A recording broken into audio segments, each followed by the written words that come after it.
Hi, my name is Keri Barnum. We are here for Free Advice Friday, the hour every Friday at 10 a.m. Eastern, where we get together to talk about publishing, book marketing, and pretty much anything having to do with either writing a book, publishing a book, or marketing it. So if you've got questions, please feel free to join us live at newshelves.com/FAF or send in questions ahead of time at questions@freeadvicefridays.com. We answer questions over the course of an hour. And of course, we do put our replays up on YouTube. Those go up on the Monday following our Free Advice Friday session. So if you're not following us on YouTube, it's just youtube.com/newshelvesbooks. And you can follow us there. And if you do hit the follow button or the subscribe button, you'll get notifications when those videos go live. And we also do quite a few help and tutorial videos as well. And David, I love it. It's apparently National Donut Day. So David's late because he's getting his donut. I want to know, did you bring them for the class, David? Where's mine? Let me see. All right, we're going to answer some of our live questions. I do have some email questions as well. And then I want to talk about book swag because that has come up in the last a little bit. Love it. You're so nice to share. All right. Denise is asking, I'm fixing typos and re-uploading one of my books. It's an older book and I've written several books since. Should I add these to the also buy list? Denise, do you mean claim them on Author Central so that they, if you claim all your books on Author Central, they all show up under yours? And I would say claim all of your books. If you did the work on them, then you earned them. Even if they're a little bit older, things like that, I would still claim those books. You never know if your audience loves you and the way you write. There's a good chance that they would still continue to read your other books, even if they're a little bit older. Think of some of our favorites. Think of, let's go with Nora Roberts, because she's been writing for a long time. Yeah, she still puts books out, but people still read her books from like the early 90s. So absolutely, even if it's a little bit older, I think it's great to go ahead and claim those. You worked hard for them, so claim them. Let's see. What is the difference between CHIRP and Audible? That's a good one, Jane. So Audible is from Amazon. It's Amazon's audiobook platform, and Audible is a way to listen to books. It's a lot like Kindle in a sense, except for it's for audiobooks. They have their own app. You purchase books. You can have a subscription where you, I think it's $14.95, and you can get an Audible credit every month, and you can get any book. So even those super long books that are like $30, you can get it for your $14.95 credit.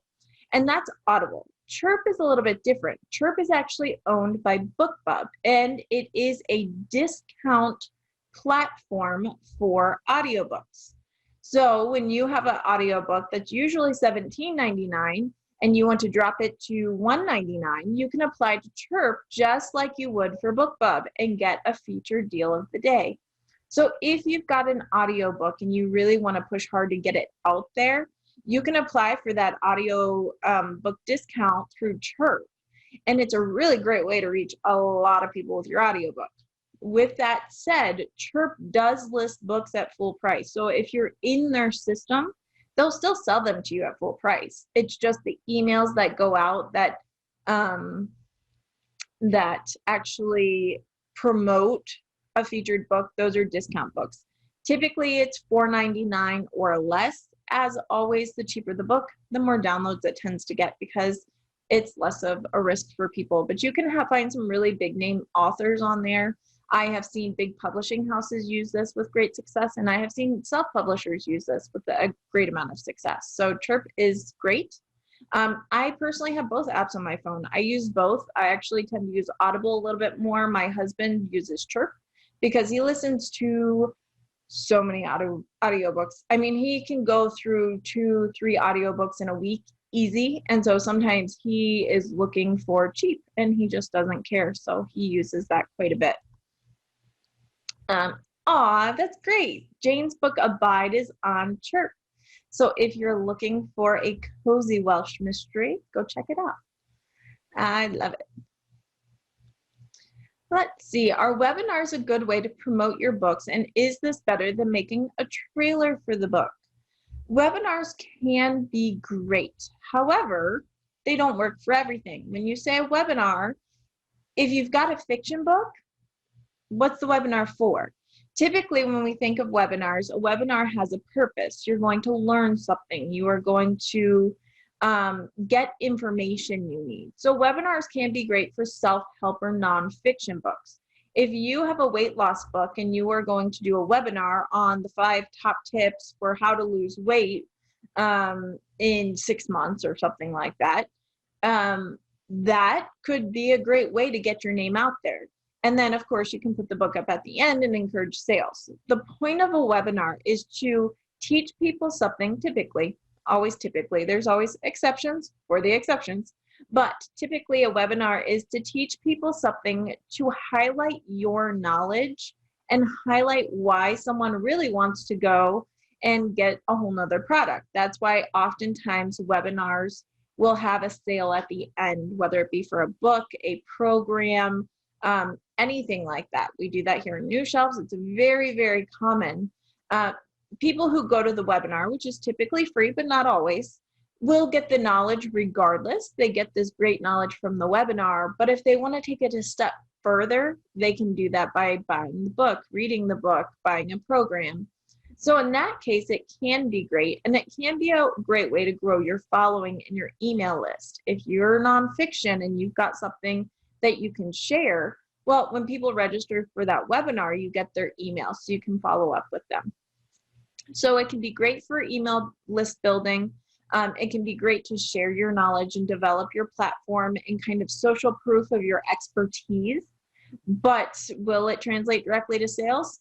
It really depends. It depends on how great you do. If you flood that webinar and you aren't really prepared, it may actually hurt you. So it depends on the book. It depends on what you're selling and what your specialty is. If you've got a fiction book, I think a webinar would be really hard to sell books. Now, book club discussion maybe, which would be in a webinar format or a live format, could work. But again, most people would have to read the book prior to joining. So different ideas could work, but you'd have to be strategic, especially for the fiction.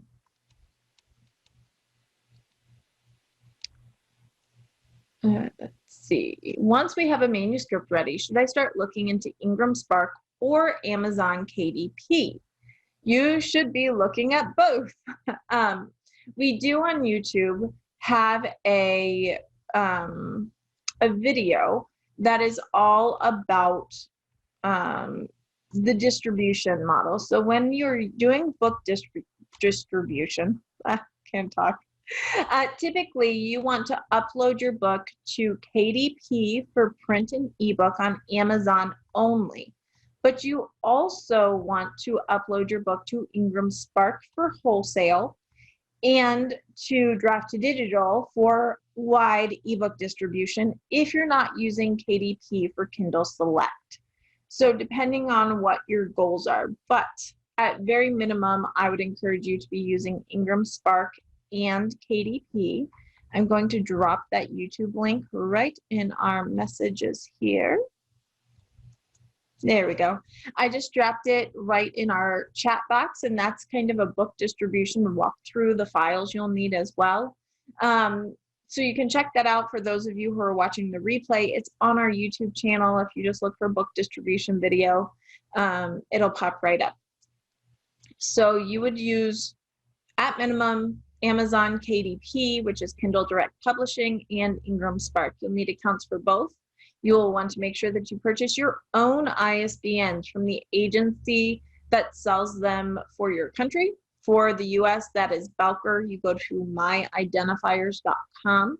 You buy your ISBNs, you register them under your own name, and then you assign them out to your books. You upload to KDP for Amazon, Ingram Spark for wholesale, so our bookstores or libraries to get into Ingram Wholesale. And then if you're not doing KDP Select, which is exclusive ebooks to Amazon for Kindle Unlimited, you would also want to upload to draft2digital.com to get your book into iBooks, Kobo, Scribed, all of the other ebook options, as well as library options for ebooks, which is Overdrive, Bibliotheca, Baker and Taylor for ebooks. So you kind of run the gamut. Another one that people can use instead of draft to digital is Smashwords. However, I personally prefer draft to digital. You can also do your ebook up on Ingram Spark. Their terms have gotten better over the last couple of months, but I still find that for ease of use and all of that, I still like draft to digital for ebook distribution.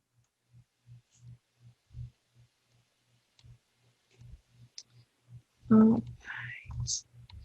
Just a reminder, we have our chat running, but if you have questions, drop them in the Q&A. That way they hold them and I don't lose them. All right. Yes, Pat, you did email. I thought so. And putting my picture book on consignment with several local bookstores. Many of them charge a reviewing or stocking fee. Is this something you've heard of? Yes, it is fairly common for bookstores or different places to have a stocking fee. Usually it's pretty inexpensive. I've seen it be anywhere from $15 to $50 for them to stock your book. And that's kind of the time they take to vet it, to put it in, all of that kind of stuff. So that's not too unusual.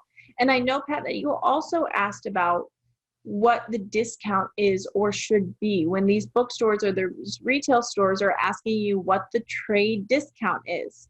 Typical trade discount is going to be 40%. That means that you're offering the bookstores, libraries, whatever it is, a 40% discount off of the retail price. If you're using Ingram Spark, you set your discount at 55% because Ingram Spark prints your book, they send it over to Ingram Wholesale. Ingram Wholesale keeps 15%, and then they sell it off to bookstores and libraries and retail gift shops at 40% discount. Everyone along the way has to get paid. And so if you're setting it on Ingram Spark, it's 55% for a full trade discount. But in the end, what you're offering those stores is a 40% trade discount. And that's very common. That is what they expect. And so when people reference trade discount, they typically mean 40%. There we go. Thanks for doing that. Just means I don't lose them. All right.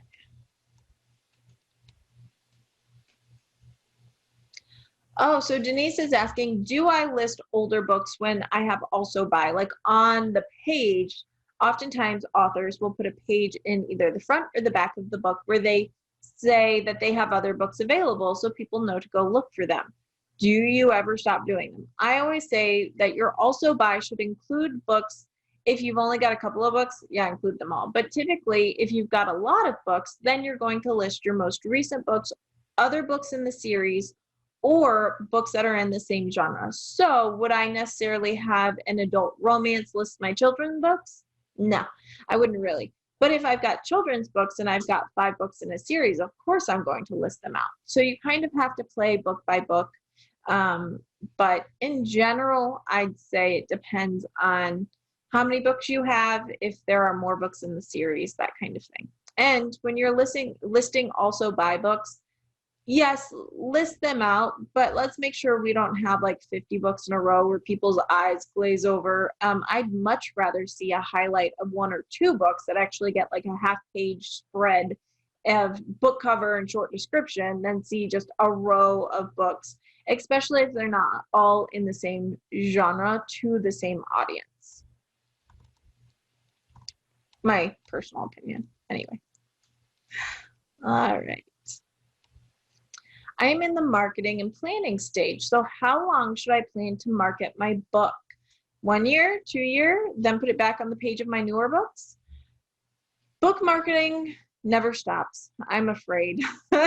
Forever and ever. It's a love match and you've got to do it forever. The minute you stop marketing your book is typically the minute your book stops selling. So it may not be your high priority book. If you've got newer books, of course, you're going to focus more on that, but you always should market your backlist books.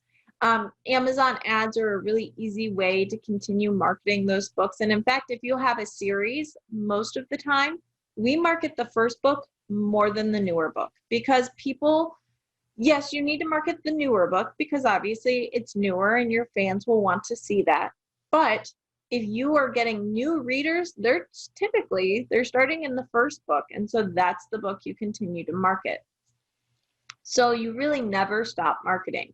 it is something that I would say you market that book first and foremost until you have a new book come out.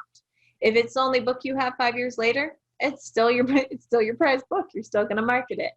If it's something that you have new books coming out, you still need to mention it. People still need to know that you have it. You should still do Amazon ads or some type of advertising to make sure people see it.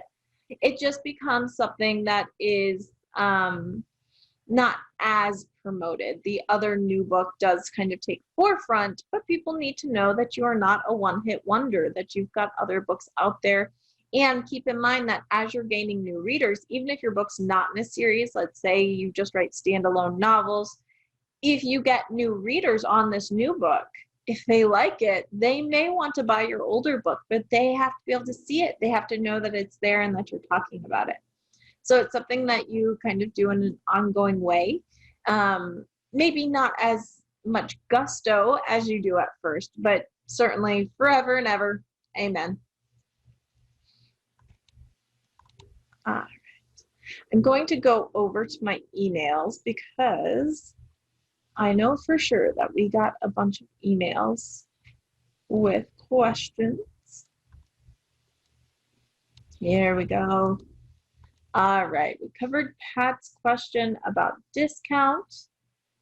All right, this question was interesting. So Yvette asked, saying that they already have an ISBN number. I'm like, my brain is going faster than my tongue can.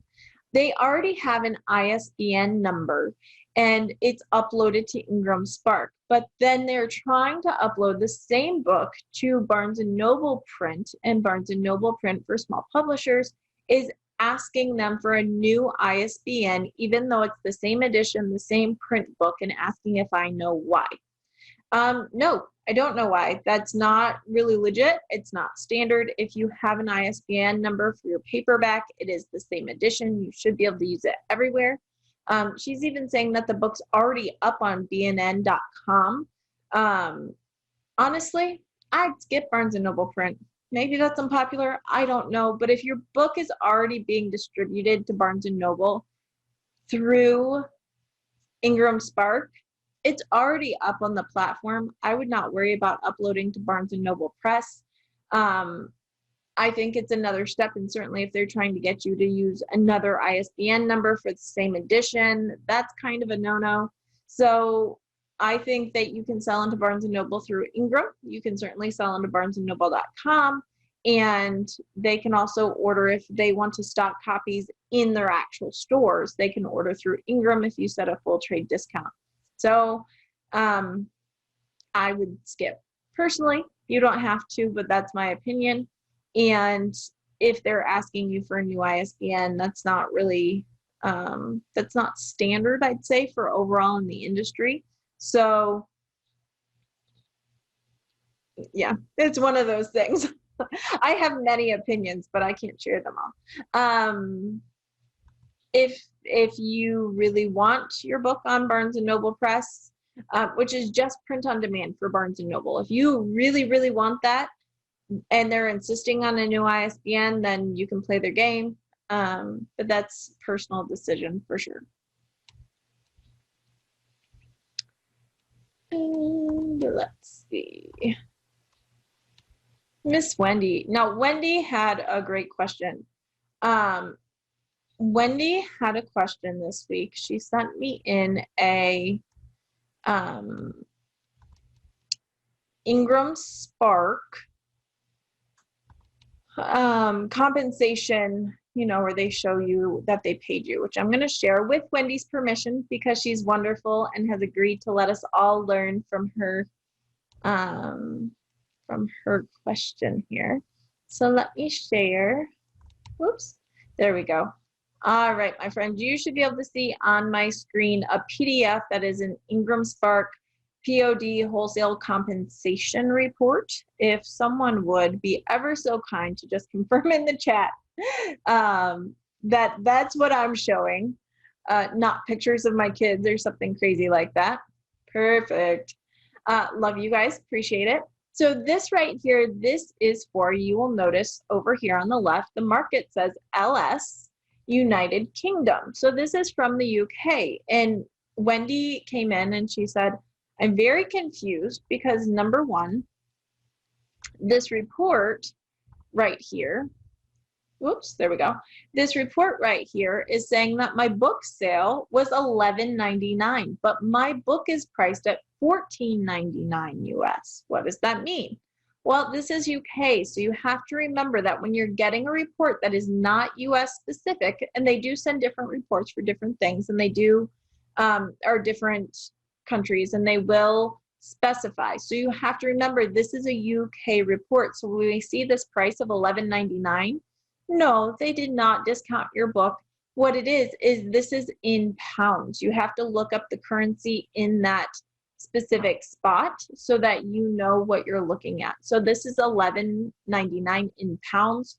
Currently, or as of yesterday, 1 pound is worth about $1.49. So when you do the math, you actually, Wendy, came out better than at $14.99, because I think that converts over to somewhere around $16.50 US. So it's just whatever price you set up on Ingram Spark for the UK or Australia or whatever it may be, that's what it is.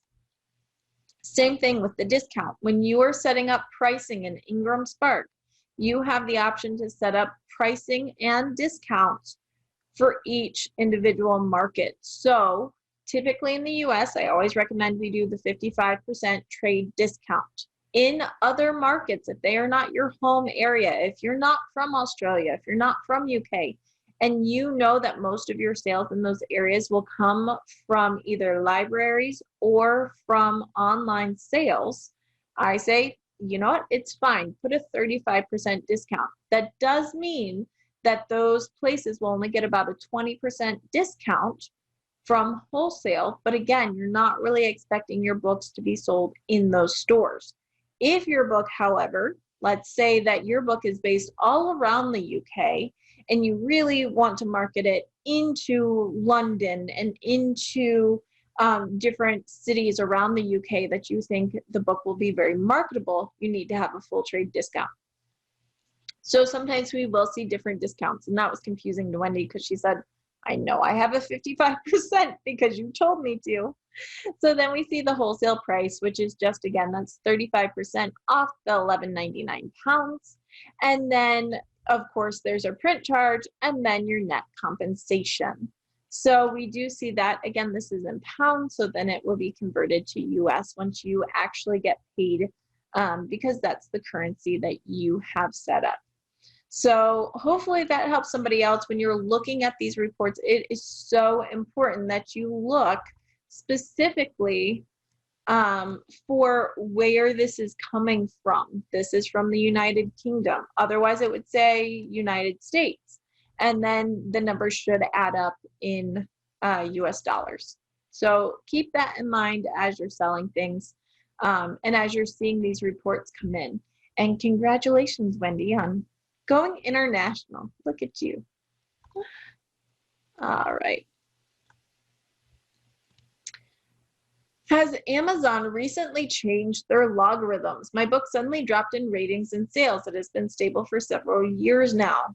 Here is the thing, Molly. Amazon is always changing their logarithms and their algorithms. I actually worked with someone who used to work fairly high up at Amazon, and she has told me again and again that if you were not constantly coming up with ideas on how to change things, on how to update things, that you were not considered a great employee. They like to constantly be changing. They like to be constantly innovating. So we see these things all the time.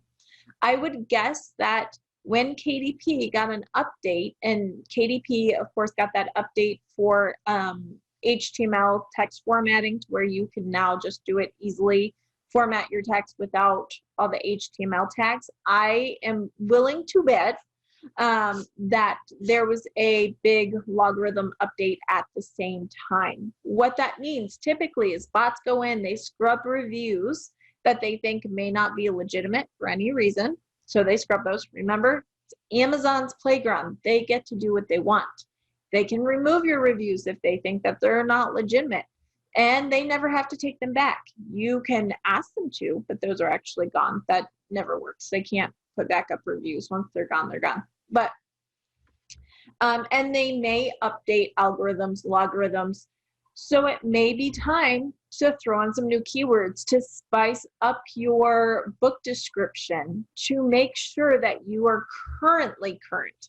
And I know that sounds funny, but if your book has been doing well for a while and you haven't really updated your keywords, you haven't updated your description, sometimes Amazon is looking for books and for authors that are currently in the system right now. They're looking for people who are staying abreast with them and who are advertising with them. So if you haven't been advertising on Amazon, that's also something to consider.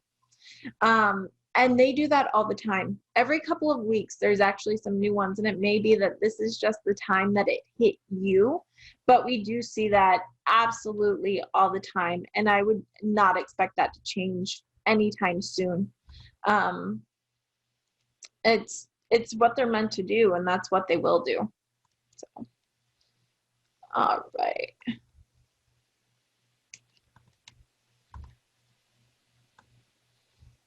Let me see. Let me go back to our emails. Again, if you have a question, just drop it in the Q&A box live so I don't lose you. All right. Let's see. Oh, no, that was an old one. Oh, look, we got through them. I love when that happens. Last week, we had so many questions that couldn't get through them. This week, we've got a little leeway. So I wanted to talk about a question that I had in from, I actually talked to an author about this yesterday, and then I had another author who sent me something that sparked this, and it is all about book swag. So who here, tell me in the chat, has ever gotten either created for their own books or received from other authors book swag? You know, pins, bookmarks, both pins and pens. You like how I'm miming this out.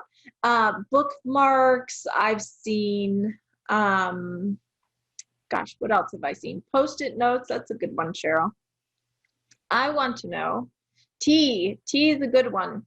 Usable items, just art. So if you have gotten swag, or thinking of if your favorite, absolute favorite author was going to create swag, what would you want? What kind of swag would you want from your favorite author? What would you use?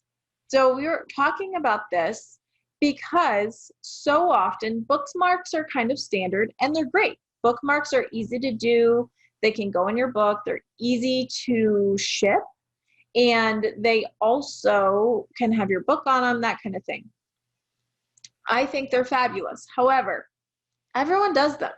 So while I wouldn't stop doing bookmarks, we were talking about different types of swag. When you're doing book giveaways, if you're doing events, which are starting to open back up, what kind of swag can you have that will not just be another paper? What can you do that when you're sending out, again, giveaways, if you have Instagrammers who are going to be reviewing your book, if you are at an event, what kind of swag can you have that will make them remember you? One of my all-time favorites was actually chapstick. Chapstick, and I should have had a chapstick tube. I'm not as prepared as I ever want to be, but chapstick, if you can get customized chapstick tubes so that you can either have like a quote from the book, or you can actually have the book cover of the book go around the chapstick tube. And why I love chapstick for this, especially for in-person events, is that number one, it's usable, so people will probably keep it. We all need some chapstick here and there. And also, chapstick is something people tend to carry around with them outside of their own homes and use. So I'm walking around with my friends and I'm like, hang on, I need some chapstick. I pull it out and they're like, wow, what brand is that?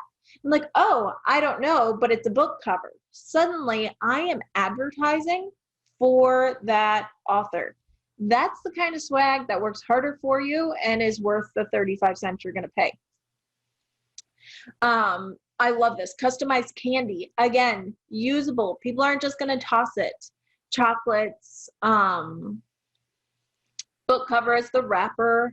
That's fun. I've seen stickers for kids. You can actually have your book cover made into stickers for kids, which they will absolutely love. Kids love stickers. Masks with the book cover. That certainly, I think that masks aren't being worn as much, but in the heat of the pandemic, I mean, that's brilliant. Let's see. Yeah, if your book is food or health related, you can customize nice travel utensil kits. I worked with a dentist who actually did like customized dentist kits, which was pretty cool. Teas, I've seen that quite a few times where they put it with teas, which is fun. Postcards are also another thing. David, love that. I love postcards. If you are an author and you ever write notes to other people, I know it's kind of like people don't write snail mail anymore. Even I kind of get excited about when bills come in the mail now, because at least it's like a real piece of mail that comes for me. And yes, I am that sad, but snail mail is still so fun. People don't do it as much, but if you are writing thank you cards, if you're sending out a note to your readers or anything like that, getting postcards that have your book cover on it or something from the book is a fun way. Again, usable. It's something that will have it on there. The postal carriers will see that, and maybe they will want to look up your book. It is something that if they save it, let's say it means a lot to them and they save it or they're showing it to people, that can show up. So I love postcards. I love that. David, who actually takes pictures and has a photo book of old, I'm sorry if I'm butchering this, David, but it's older and historic post offices is what his book is all about. So he hands out postcards with a stamp on them so users can send it to their loved ones who may be interested in the book or the content. I love that. Yeah, including the stamp when you hand them out is a smart idea, and or use them yourself to send to people. So I think that's super fun. And I do think that when you're doing in-person events, some type of swag is absolutely smart. It's smart. It gives people a reason to come to your table. It's a reason to chat with people for a minute. Typically, people aren't just going to take it and run. They're going to talk to you for a little bit. I had a cookbook author, and she was going to do a live demo about how to make her taco seasoning and then package it up in little bags so people could take it with them. So that's kind of a fun thing to do. And I had just this week a fabulous author I'm working with. I don't even know. Let me see if she's on here. She is. Look, hi, Julia. Julia sent me a box of the things that she is using as swag when she is giving giveaways or when she is sending her books to reviewers. And I have to say, I love her swag for a couple of reasons. Number one, when you've got photo op swag that you're sending to reviewers, especially Instagram and blog reviewers, it makes them want to take a picture of your book and share it. So that's super smart. And I'm going to push my little table back. So excuse me while I pop off the screen. All right. So you can kind of see here. I have too many plants. I'm propagating all my plants, and so I've got a jungle here. All right. So Julia sent me this lovely package that I wanted to show all of you as we go by. So first off, we have her beautiful book, No Names to Be Given. And I know that's backwards because we're on Zoom, but No Names to Be Given. This comes out August 3rd, and we're very excited about it. You can find it, I believe the paperback's already up for pre-sale on Amazon. So beautiful book. She got the hardcover, which I love. This is also, we were talking about Ingram Spark printing, and this is from Ingram Spark. So we also have, with our book, we have, see if you can see it. There we go. a bookmark that has kind of her brand on it and her website information. And then it's got a small little quote from the book on the back. And I know it's all backwards, guys. I think it's backwards for you. It's backwards for me, but it's beautiful. Small little bookmark that just tucks right in, which I love. But there's more. I feel like Julia was my Oprah this week. So we have this, and excuse any crumpling is mine and my children's. My kids, oh good, it's not backwards to you, just on my end. But any crumpling was not the fault of Julia. It was my children who were very excitedly opening this with me. And this is kind of a short little intro to the book and just a little bit of information about it, and it's signed and all of that, so that's beautiful. A short little intro and information about it. We have, my daughter Julia loved this one. We have a fan, you guys. It says, I'm a fan of juliadaily.com, and it's an actual fan. And on the back, it says, no names to be given, will be available at all your favorite bookstores, Amazon, Barnes & Noble, and many more. It's got juliadaily.com. I'm not sure, Julia, if you had these made or if you like had the plastic and you glued these on, but either way, this is awesome. And this is coming to soccer practice with me because it's hot here, y'all. We are in upstate New York and we're still hitting 90s in June, which is very unusual. And I kind of love it, but it's still hot. So I'll be sitting there looking fancy in my fold-out chair at soccer. And this, by the way, is like a plastic. It's a nice idea. And fans are important in the South at book festivals. That's right. If you are doing an outside event, guess what? Everyone's going to be using this fan. So I think thinking about your surrounding, if you're in New York City at Christmas time, then maybe you want to go something like gloves or something. I don't know. But definitely think about where you would be giving these out at, because I think that matters. And let's see. Then we also have on nice paper. This is very nice cardstock that we've got right here. This is Julia's one sheet, which I know we've talked about one sheets before. Highly, highly recommend. We do have up on New Shelves, on the New Shelves website in our store, we have a couple of templates for these one sheets. They're like, I don't know, they're like 99 cents, $4, where you can actually just plug and play in Canva to get your one sheet. And it's got her book cover, description, it's got all the information, the ISBN numbers, and it's got a small little section about Julia there. So this, anytime you're going to a bookstore, a library, you're asking people to carry your book, you want this. And you should have a PDF copy as well that you can email in. And then she went further. My son, it killed Odin. Odin's my 7-year-old. It killed him not to be able to eat these yet. I was like, Mommy needs them for my Friday chat. Primo's Cheese Bursts, which I love. These are, I believe, a very Southern thing. I grew up eating these at my grandpa's house in North Carolina, and I love it. So something edible, certainly memorable. Yeah, I can't talk to this, okay. Because this book is all about babies, it's really about unwed mothers in most cases, or young mothers giving up babies for adoption. And so look at these little booties. And what I love about these little booties, and they even have like a little thing, look.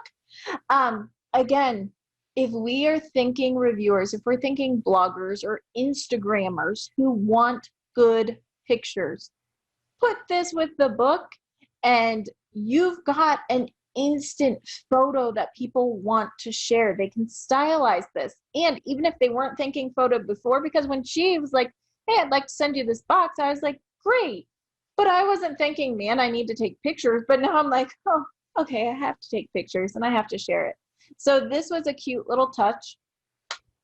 And then finally, this one, actually, I'm going to say that if your target is men, my husband thought these were cool. There's some, literally, Julia has got something for everyone in this box, which I kind of love. Playing cards with her logo and her information right in this little box right here. So the actual playing cards, and I'm sure this is how you can get them customized for not, not paying $50 per thing. The actual playing cards, it's just got this right here on it.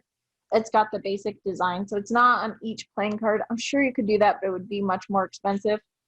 See if I can pull one up. There we go. So it's just a normal playing card. But on the box, which most of us keep the box, it's got her little logo. You could have your name, your website, and I think that if your target demographic is certainly anyone, but I do think kids and men specifically would like this, because my husband was like, oh, new cards. And I was like, yeah, but look at them. And so he lets me geek out every once in a while, and he joins me. But so we've got our playing cards, our cheese balls, our cheese burst. We've got our little tiny booties, which is fabulous because I will never personally need baby booties ever again. But they're so tiny and cute. We've got our one sheet here. Look, I'm just overcome with all the stuff. We've got our fan, our short description, an intro letter, which was personally signed, and then we've got our book here.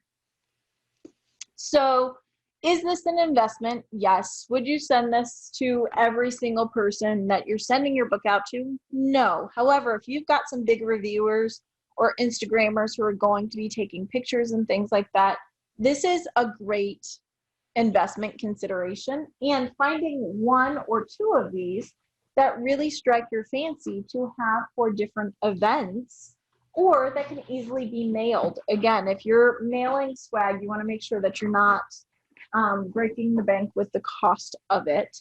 But things like, again, the fan, if you are in a certain, or your book, maybe your book is set in, here's an example. Maybe your book is set in Virginia Beach. That's where I grew up. And in Virginia Beach, saltwater taffy is huge. Like, saltwater taffy is something that tourists come and they buy.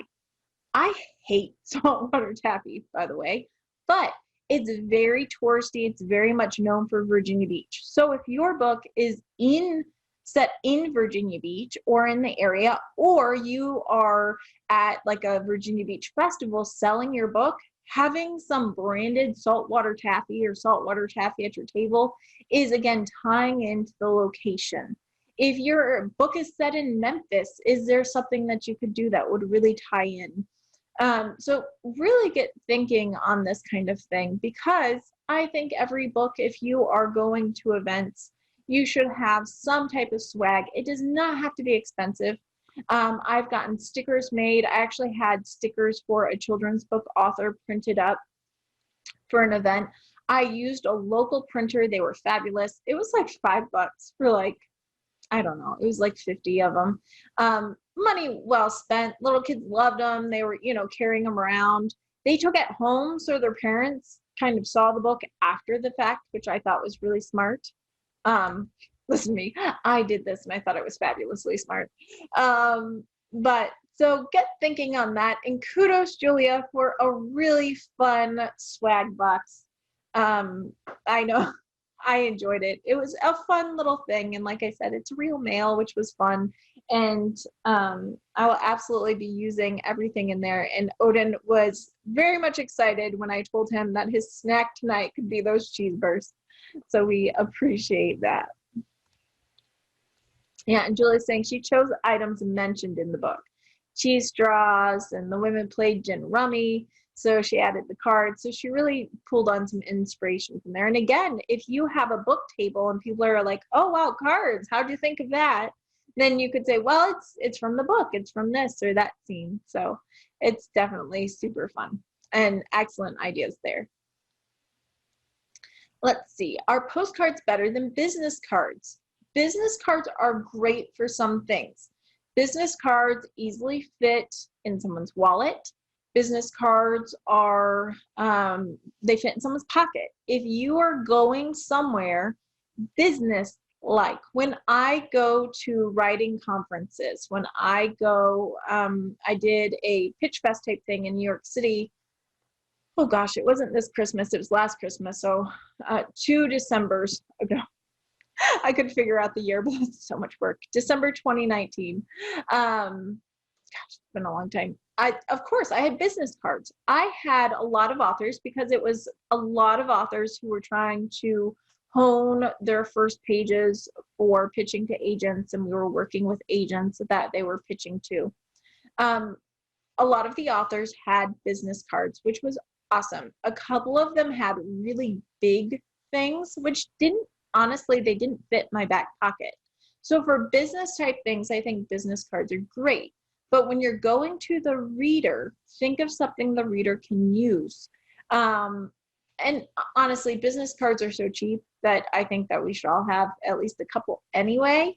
But when you're thinking of swag that the reader will want and will use, sometimes something out of the norm, even if it's bigger, is awesome because it's going to stand out. And if people intend to use it, think about it. Have you gone places? I'm so guilty of this, and I'm sorry to all the trees I have killed. But when people are passing you flyers or different things like that, and they're like shoved into your hands, you're like, great, and then you immediately throw it away because you don't want to use it. So when you're thinking of swag and you're going to events, think of things that people will use, that they will want to keep. And that's kind of the idea there, is that if it's a postcard that you're sending to them, well, then it's usable. If it's chapstick that they're going to pull out, if it's a sticker kids want or something like that, if it's a fan that people like, it's hot, they're keeping this around, that kind of thing. Yes, just get helium balloons with your book cover on them. Or you can be like me, I got white balloons and then I drew on them. And anyone who has ever seen my drawings knew it looked just like nothing. It looked like a blob. But if you're super artistic, that's actually a fun idea. If you're artistic or you have artistic friends and you're going to an outdoor festival or even an indoor, if you've got some type of festival, get a friend or an artist or someone to draw on a balloon and do something that speaks your book or your book cover, and then have those at your table. I think that's the key to marketing, is that yes, there are staples that work and norms that we need to hold to because they work. So we need to use them. But at the same time, we have to get creative. We have to think out of the box because that's how you stand out. So you want to use the tried and true methods like Amazon ads and blog tours. And we want to use pitching to bookstores and libraries. We want the basics, but we also really have to think outside the box and how your book can stand out. And the way you do that is drawing from your book specifically. What speaks to your book or your brand specifically? And how can you make that stand out for you? And that is the key, not just to book marketing, but to great book marketing. Make yourself stand out. Because if you are 1 in a million, it's going to be really hard to be noticed. But if you're 1 in 10, that's much better. Your odds go up immediately. So I think that that matters. And in all things, I think that we need to think of the things that will make people remember us, and ultimately remember that most often people remember how you make them feel more than the things you actually say. So keep that in mind. What feeling are you going to evoke in your fans, in readers, and the people passing by that you have the opportunity to talk to? And is it something that they will remember? So, all right, you guys, I think we got through our swag, which I had fun with, and hopefully you did too. I got through all those emailed questions, and I think we got through our live questions. So if we are all set, I think we're good for today. We will be back next Friday, 10 a.m. Eastern. Bring your questions. Again, you can always email your questions in advance. And if you won't be here, you can email them in and then catch the replay on YouTube. So it is simply questions with an S at freeadvicefridays.com. You email your questions in. We do our best to answer them live, and you can always catch the replay on YouTube on Mondays. Thank you guys for joining me. Have a beautiful weekend, and I will see you next week. Bye.